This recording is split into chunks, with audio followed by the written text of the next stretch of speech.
Lesson number 2, interior and exterior angles, sum of angles of polygons. इसमें हमें देखना होता है कि सबसे पहले हम देखते हैं कि पैरेलल लाइंस कौन सी हैं। ये दो पैरेलल लाइंस हैं और इन पैरेलल लाइंस में हमारे पास एक एंगल ये सामने दिखाई दे रहा है 38 डिग्री, और ये एक ट्रांसवर्सल है जो कि डी की साइड से आ रहा है और ये एफ पे जा रहा है। ये ट्रांसवर्सल है जो इनको ज्वाइन कर रहा है पैरेलल लाइंस को, यानी कि ये पोजीशन कुछ इस तरह से बनी हुई है ऐसे, यानी कि आपके पास डी पॉइंट है और एक लाइन ये पीछे से पैरेलल आ रही है, ये वाली लाइन आ रही है पहले पैरेलल सी पॉइंट पे जाके मीट कर रही है, ये हमारे पास पीछे बी से स्टार्ट हुई है। और अगर ये एंगल आपके पास 38 डिग्री है तो ये एंगल भी 38 ही होगा क्योंकि ऑल्टरनेट एंगल है। यहाँ पर एंगल हमें मिल गया क्योंकि बिटवीन पैरेलल लाइंस ये एंगल 38 डिग्री हो गया।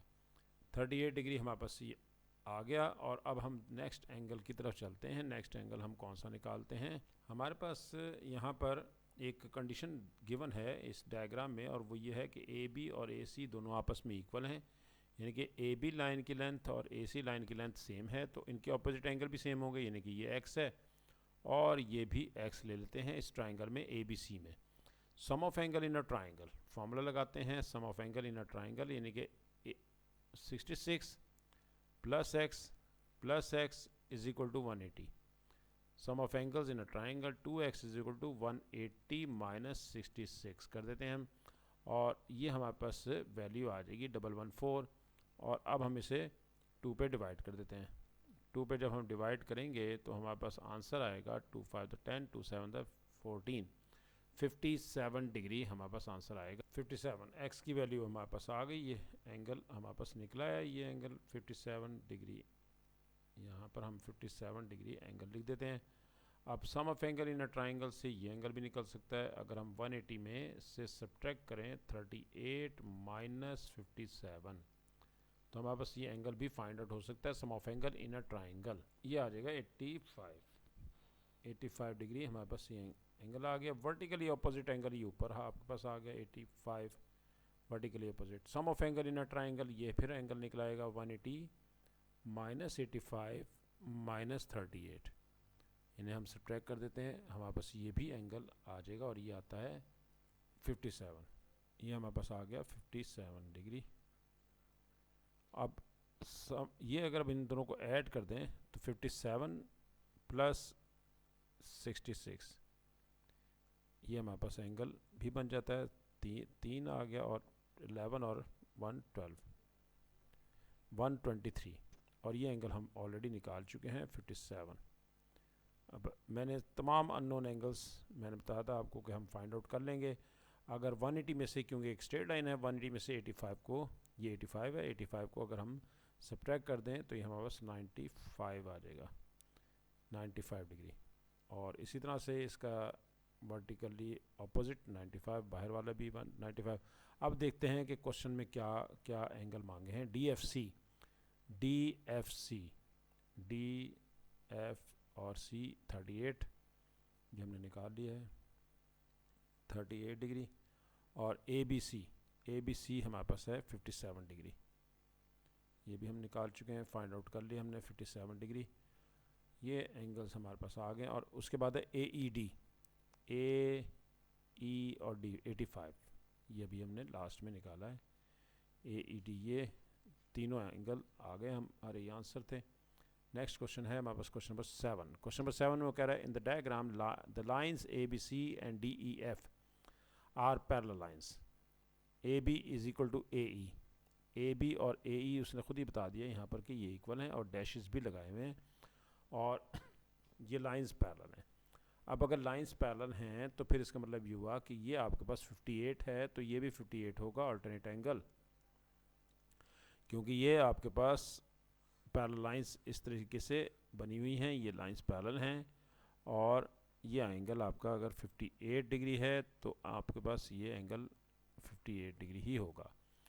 अब क्योंकि ये दोनों सेम हैं लेंथ में तो इसलिए इनके ऑपोजिट एंगल भी सेम हो गए, यानी कि अगर हम x सपोज कर लें तो ये x sum of angle in a triangle का फॉर्मूला लगा दें, 180 में से सब्ट्रैक्ट कर दें 58 डिग्री 180 में से ही सब्ट्रैक्ट कर दें x को, यानी कि या टोटल कर लें 180 is equal to 58 minus twice x.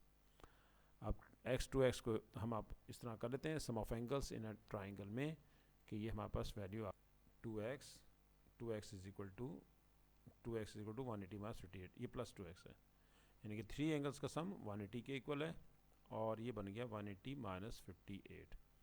180 में से 58 को सब्ट्रैक्ट कर दें, 2 आ गया, और 7 में से ये 2 आ गया, 122 डिग्री, और 2 पे डिवाइड कर देंगे हम 61 डिग्री। आपके पास ये एंगल आ गया 61, ये भी 61, और ये आंसर आ गया हमारे पास। और इसी तरह से अगर ये एंगल निकालना चाहें तो ये एंगल आपके पास 61 ही आएगा, क्योंकि ये आपके पास एक जी बनता हुआ दिखाई दे रहा है। ये देखें, ये जी दो पैरेलल लाइंस के दरमियान ट्रांसवर्सल ऑल्टरनेट एंगल 61। अब हमें आंसर देख लेते हैं हमारे पास क्या है। वो कहता है कि EAB 58 है,